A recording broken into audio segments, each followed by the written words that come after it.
So MIT just released a study on AI in businesses that found that something like 95% of companies trying to use AI are failing at it. I have seen this exact mistake before, and it had nothing to do with AI. You have to start simple. So think about it like building, right? You don't start construction on the 50th floor. You can't. You pour a simple, solid foundation, then floor 1, then floor 2, and the skyscraper earns its way up. If you try to start at the top, the whole thing collapses before it even exists. People around me planned something big for months and never opened the door once. Watching him describe the same thing with a new tool feels very familiar. And it's the same with AI. Everybody wants to build the giant, automated 50-floor AI machine on day one. But Shane, won't the simple version make me look like an amateur? No, the amateur is the one who spends 3 months building a monster that never ships. And then by the time it finally does ship, there's some other AI out there that's even better. So what does he say you should actually do on night 1? And does it survive a real work week? So simple beats complicated basically every time. So here's how to start with doing this, right? Write down the one biggest, most annoying, most repetitive problem in your business or your content creation process right now. Just one, then point Claude at that and ignore everything else for now. Nobody ever told me to pick one problem and leave the rest alone. Every scheme I saw wanted me to do 10 things at once. And that is exactly why they all failed. A really good way of doing this is doing what I like to call a yap session, where you just put on voice and then you just yap to it and talk to it about your problem. And then what I really like to do is have Claude interview me until it has enough information, data, and context to actually be able to solve. But there is one word he uses here that decides whether this stays simple or turns complicated again. Like a Lego, right? If you build something out of Lego and you want to change one part, you don't smash the entire thing and start from zero. You just pop out the one brick that you don't want and you snap a new one in. He is holding up toy bricks while a lot of us are still learning the app itself.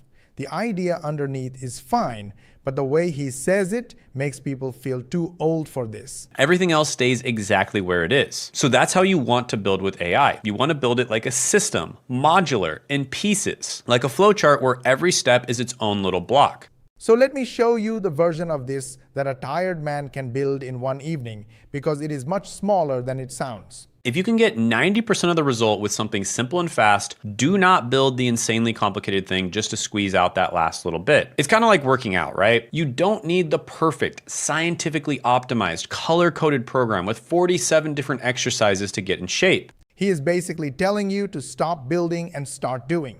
I have watched people lose whole years to planning something perfect that never opened. Showing up and hitting the basics, squats, sleep, protein, getting some exercise in, like playing some pickleball, for instance, gets you 90% of the way there. Quick pause here. If what I'm sharing is making sense and you're thinking, okay, but how does this actually work in a real system? I've put together a free training that walks through the exact structure and process we use. It's not theory. It's a behind-the-scenes walkthrough of how the system is set up, how the pieces fit together, and how most of the heavy lifting is already handled, so you're not starting from zero. If you want to see how it's structured and decide for yourself if it's a good fit, the link is in the description. All right, let's jump back in.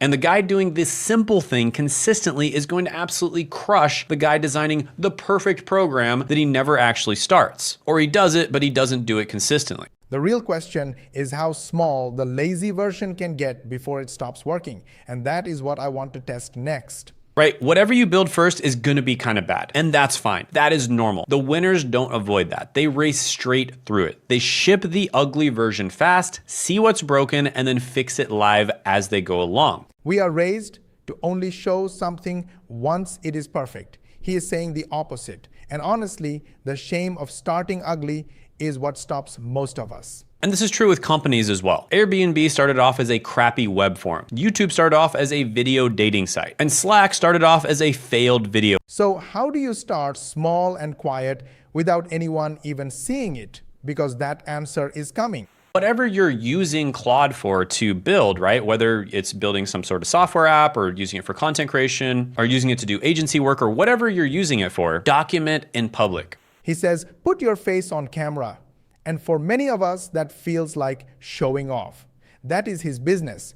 not a rule you have to follow to use the tool. Make videos documenting and showing the cool stuff that you're doing with Claude. There's been a lot of people that have blown up their personal brands just doing this, and you don't need to have fancy videos. A lot of the time, it's as simple as just making a Loom video and posting it on YouTube. There is a quieter way to do all of this, and almost nobody talks about it.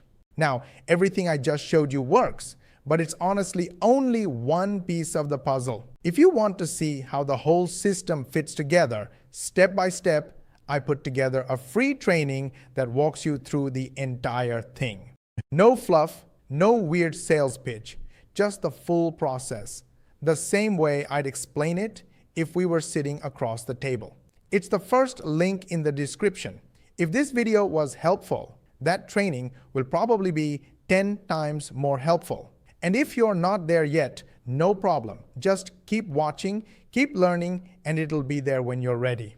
All right, see you in the next one.